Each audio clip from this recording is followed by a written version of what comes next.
Hello, Internet. This is the Savage Gentleman Show, episode 10. Ladies and gentlemen, autists and artists, we are on the road to UFC 300 with yet another fight night. This one is Amanda Ribas versus Rose Namajunas.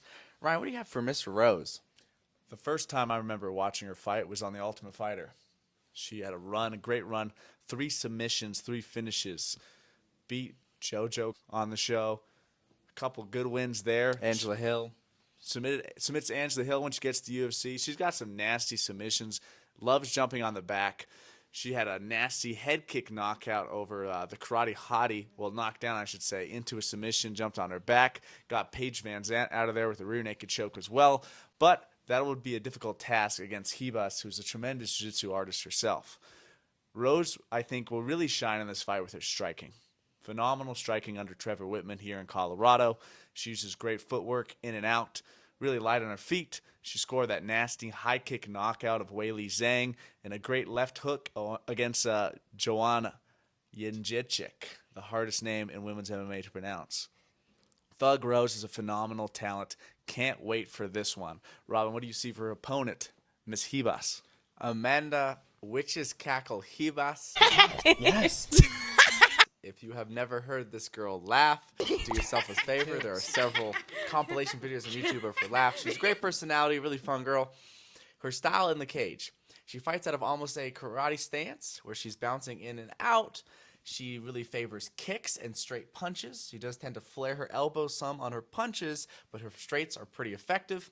On the ground, she's a beast. A lot of times it's people taking her down because she's rushing in with straights. As soon as her butt hits the mat, she does a very good job of posting. She's either posting to get up or posting to rock the boat, turn things into a scramble, turn things into a sprawl. She gets to work right away. She's been doing jiu-jitsu ever since she was a little girl. This girl's got a very good ground game. The other thing I see on the feet a lot from her is spinning attacks, particularly with the legs. In her last fight against Pinheiro, she fought a good fight and hit a very nice spinning wheel kick in the third round to get a TKO finish. The only problem that I see for her, the only really hole in that game, is some of the defense in her stance. She tends to hunch her shoulders high and still keep her chin up.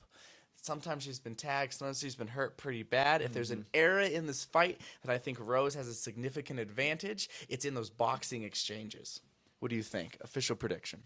I've seen Rose spar here and there, and what really impresses me is that everything she throws in sparring has intention behind it, and it lands solidly.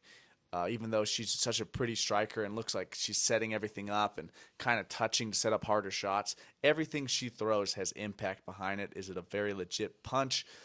I think she's more well-rounded. She's the vet here. She's the former champ coming off a loss, but I think she gets this one done. I'm going to go probably decision for Rose. I think as long as Rose, she likes that trip takedown that she likes to hit. She does a good job of hitting at the end of the rounds. As long as she takes her down and stays away from the armbar, as long as she does it in smart moments and then makes the fight about striking and boxing, I think Rose takes over, TKO, or decision. We're going for Thug Rose Namajunas. Thug Rose, baby. Thug Rose!